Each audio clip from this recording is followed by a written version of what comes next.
नमस्कार दोस्तों। आज की ये कहानी दोस्तों माँ सीता और रावण के बीच की है। आखिर ऐसे क्या कारण था कि रावण माँ सीता को छू नहीं सका।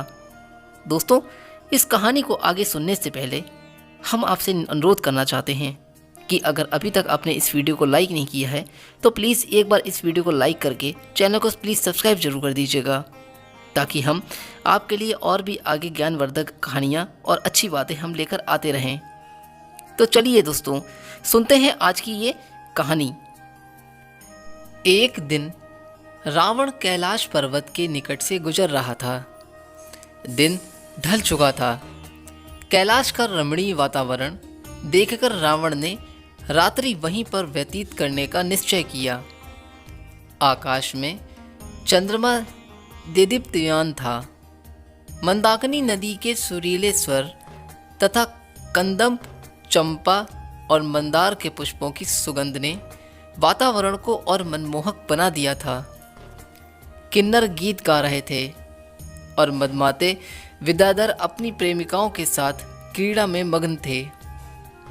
शीतल और मंद समीर का झोंका आता तो पल्लवित वृक्ष पुष्प वर्षा करने लगते, जिससे पूरा क्षेत्र सुवासित हो उठा था।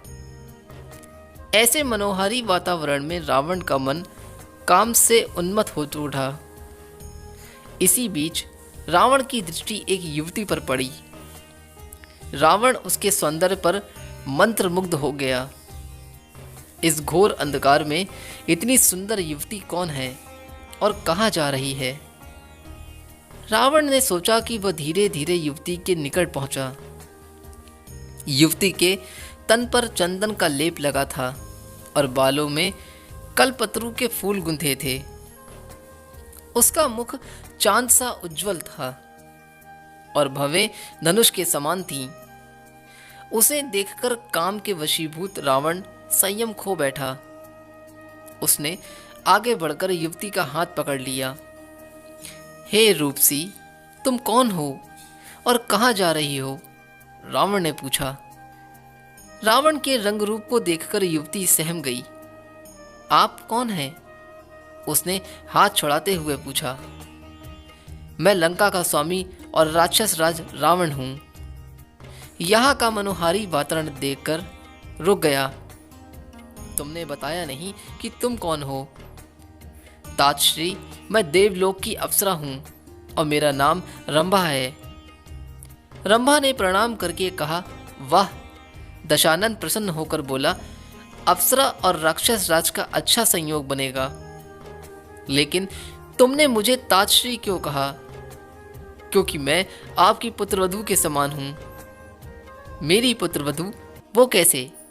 रावण ने आश्चर्य से पूछा। मैं आपके सौतेले भाई धनेश्वर कुबेर के पुत्र नल कुबेर से प्रेम करती हूँ और उन्हीं से मिलने जा रही हूँ। हंसकर रावण ने ठाका लगाया। अप्सराएं कब से प्रेम करने लगीं? प्रेम और निष्ठा साधारण स्त्रियों को शोभा देता है। तुम अप्सरा हो और तुम्हारा कार्य केवल नृत्य और मनोरंजन करना है। इसके लिए नलकुबेर के पास जाने की क्या आवश्यकता है? मेरे होते हुए तुम्हारी सुंदर और कमनीय काया का भोग कोई और करे, यह मैं होने नहीं दूंगा। रावण पर काम हावी हो गया था। रंभा ने रावण को पिता तुल्य बताकर कई बार उससे आग्रह किया कि वह उसे नलकुबर के पास जाने की अनुमति दे, परंतु रावण ने निर्जलता की सब सीमाएं पार कर दी। मैं त्रिलोकपति रावण तुमसे प्रेम की याचना कर रहा हूं और तुम मेरा अपमान करके उसे कायर कुबेर के पुत्र नलकुबर के पास जाना चाहती हो। मैं यह नहीं होने दूंगा। मेरे निकट आओ। यह कहकर रावण ने रंभा को बलपूर्वक पर्वत शिला पर पटक दिया। वासना के ज्वार के शांत हो जाने तक रावण रंभा का मर्दन करता रहा। फिर वह अपने शिविर में लौट आया। इधर रोती बिलखती रंभा ने नलकुबर को सारी बात बताई। इस पर नलकुबर की आंखें क्रोध से लाल हो गईं और भुजाएं भड़कने लगीं।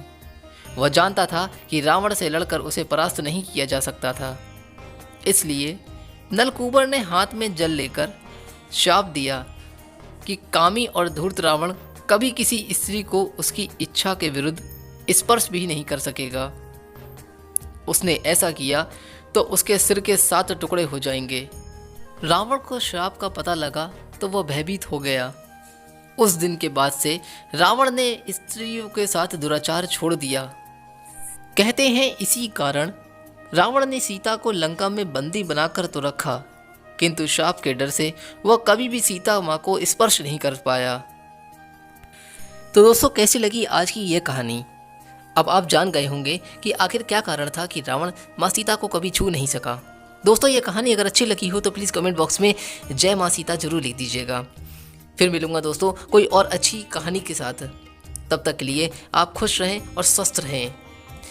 जय श्री राम।